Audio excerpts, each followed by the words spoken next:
नमस्कार, द गहनी में आपका बहुत बहुत स्वागत है। आज हमारे नौगढ़ से चलकर आए गोविंद सिंह जी से बातचीत है और बातचीत है पर्यावरण को लेके कि पर्यावरण को हमारे देश में प्रकृति को कितनी क्षति पहुंची और उसके लिए आपने क्या क्या किया, आज हम जानेंगे। पर्यावरण के लिए कैसे आपका कार्य प्रारंभ हुआ और कब आपने ये स्टार्ट किया?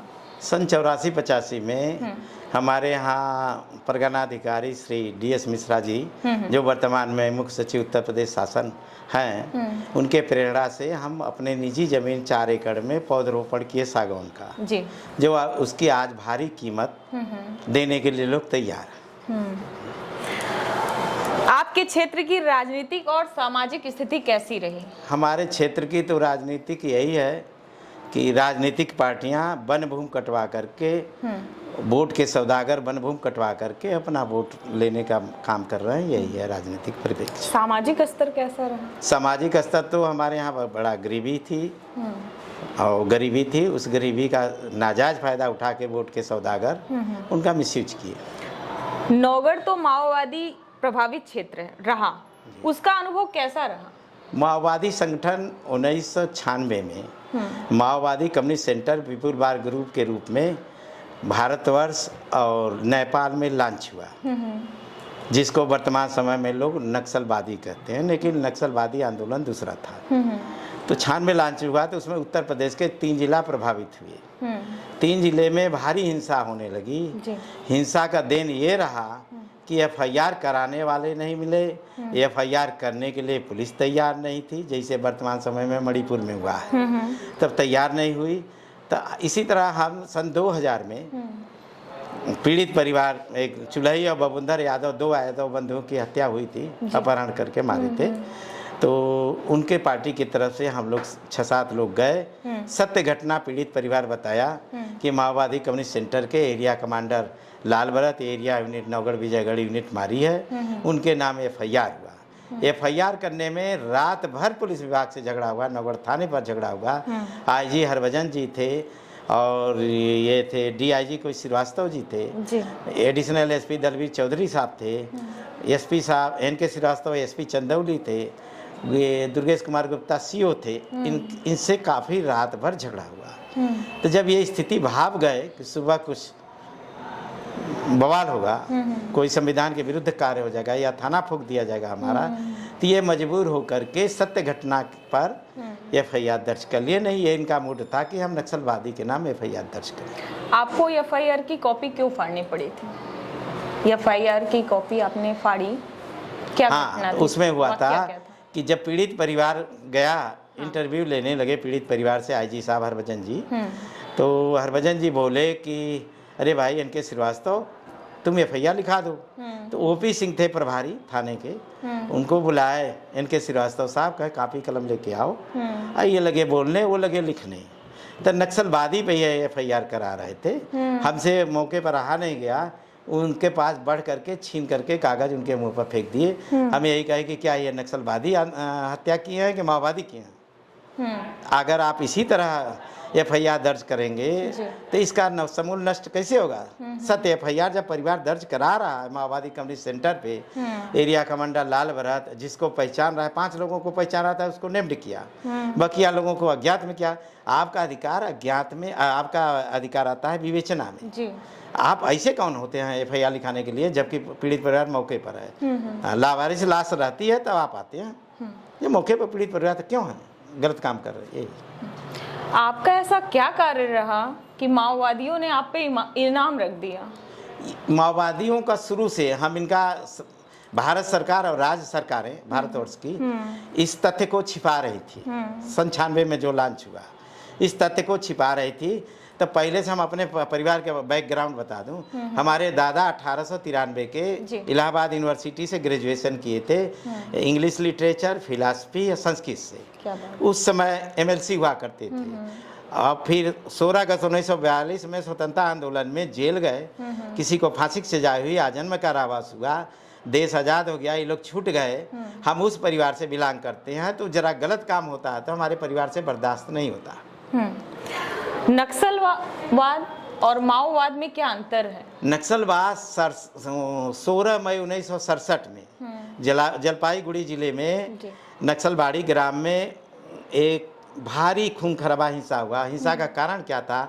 एक बड़े भूस्वामी के खिलाफ जमीन का थोड़ा सा जमीन के टुकड़े का विवाद था, जिसमें माननीय न्यायालय से आदेश हुआ था कि भाई विपक्ष के पक्ष में आदेश हो गया कि इनको कब्जा दिया जाए। जमींदार साहब कब्जा नहीं देने दे रहे थे, तो वहाँ गांव के आदमी सारे लोग इकट्ठा होकर के छोटे छोटे बच्चों को करीब 32 के संख्या में 6-8 साल से नीचे के बच्चों को, बच्चियों को उनके खेत पे खुरपी लेके भेजे कब्जा करने के लिए। अच्छा। जमींदार साहब मोच वाले निकले, मोच का मतलब मूर्ख, वो गोली चला दिए। गोली चला दिए तो 8 बच्चे मौके पर मर गए। तो 8 बच्चों का मरना अगल बगल के 70 गांव में ये फैला, आग की तरह फैला कि 8 बच्चों को जमींदार साहब गोली से मार दिए। 70 गांव के लोग इकट्ठा होकर के जमींदार साहब का समूल नष्ट ऐसा किया गया जैसे बाबरी मस्जिद का किया गया। 2002 में आपको हाई कोर्ट क्यों जाना पड़ा? 2002 में इसलिए कि जब माननीय राजनाथ जी मुख्यमंत्री थे जी, उनके सहयोग से हमारे उत्तर प्रदेश में माओवादी आंदोलन जो था, माओवादी कम्युनिस्ट सेंटर का जो आंदोलन था, वो क्रश कर दिया गया। तो ये अपने को संभालने के लिए 1 लाख एकड़ वन भूमि काशी वनजीव प्रभाग में कब्जा करा करके बाहरी लोगों को वहाँ छत्तीसगढ़, झारखंड, बिहार, अन्य जिलों के लोगों को बुला करके वहाँ बसाए माओवादी संगठन के लोग। और उनके घर से लड़कियों को मांग करने लगे कि आप फौज में भर्ती होने के लिए, हमारे फौज में भर्ती होने के लिए लड़कों को दीजिए। लेकिन माननीय राजनाथ जी का इतना खौफ था कि उसके डर से कोई लड़के उनको मिले नहीं। तब उनके विरोध में हम वहाँ गए हाई कोर्ट में, माननीय उच्च न्यायालय में, मुकदमा संख्या 2772/2 बलराम बनाम उत्तर प्रदेश वगैरह में 11/8/2005 को एक अंतरिम आदेश पारित हुआ कि सेना लगा के बेदखली कार्रवाई की जाए। उसके बाद 3/8/2016 का फाइनल डिस्पोज हो गया। लेकिन उस आदेश को हमारे राज्य सरकार और भारत सरकार ठंडे बस्ते में डाल दी। मायावती जी की सरकार में आपको सुप्रीम कोर्ट क्यों जाना पड़ा? मायावती जी ऐसा है कि कहा तो जाता है कि जेपी एसोसिएट की फैक्ट्री डाला में थी, कोटा ग्राम के प्लाट संख्या 3200-3206 तक 40 हेक्टेयर था, जिसमें इनकी 2 फैक्ट्री स्थापित हो रही थी, सीमेंट प्लांट और clinker plant. JP cement plant और क्लिंकर बड़े अच्छे टेक्नोलॉजी से अपने को स्थापित कर रही थी। तो हम गए, देखे कि वन भूमि में यह फैक्ट्री बन रही है, कोई विरोध करने वाला नहीं है, तो हम उसका विरोध किए, कागज साक्ष्य जुटाए, माननीय सर्वोच्च न्यायालय में यह मुकदमा अप्रैल के महीने में 2011 दाखिल किए। फिर वह मुकदमा ट्रांसफ़र हुआ एनजीटी में, जिसमें गोडा बर्मन वगैरह सब इंक्लूड हुआ साथ में, इसलिए उनके विरुद्ध आदेश पारित हो गया।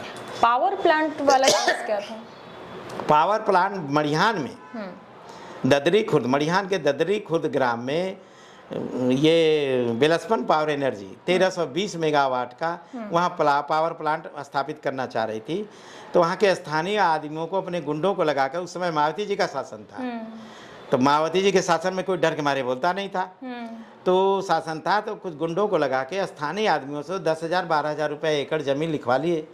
उसके बाद औरतों के साथ बड़ा गलत व्यवहार किए, जिसमें 2 औरतों का देहांत हो गया। हम कहना नहीं चाह रहे हैं कैमरे के सामने क्या व्यवहार हुआ है, तो देहांत हो गया।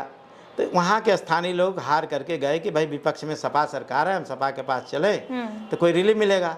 तो सपा वाले भी वही हाथ उठा दिए कि हम गोयनका साहब के खिलाफ नहीं बोलेंगे। तब ये लोग हार करके हमारे यहाँ, हमारे आवास नौगढ़ में आए, शमशेरपुर ग्राम में। तो मैं इनका मदद किया, खाना वाना खिलाया, 3 ट्रैक्टर से ये लोग थे, मैं इनका मदद किया। और इतना विरोध हुआ, मैं वहाँ पर्यावरण वन मंत्रालय से एक टीम लाई जांच करके, इतना विरोध हुआ, उसमें मायावती जी की तरफ से गुंडे आए राइफल बंदूक लेकर के। थानाध्यक्ष थे मड़ियान के, वो भी आए, गाली गलौज किए जांच टीम को, लेकिन हम लोग पीछे हटे नहीं। उसका नतीजा क्या हुआ कि इनकी ओएनजीसी समाप्त हो गई। अगला आपका क्या मुद्दा होगा? अगला मुद्दा तो हमारा यह है कि 2 लाख हेक्टेयर वन भूमि, देखिए ट्रेन की चोरी सुने हैं, लेकिन वन भूमि की चोरी पहली बार सुने।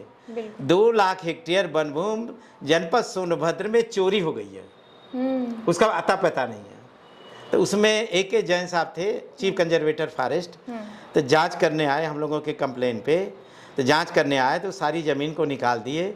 वापस जा रहे थे तो उनको ट्रक एक्सीडेंट में मार दिया गया, उनकी हत्या करा दी गई। अच्छा जी, ये आज भी ठंडे बस्ता में पड़ा हुआ है। उसके बाद यहाँ उम्भा कांड हुआ जिसमें 11 लोगों की हत्या हुई आदिवासियों की। अच्छा। तो उसमें जब जो जांच टीम आई थी, ये 2 लाख हेक्टेयर का उसमें हवाला दिए जांच कमेटी में 2 लाख हेक्टेयर का हवाला आया। दगहनी आपका बहुत बहुत साधुवाद करती है। धन्यवाद धन्यवाद।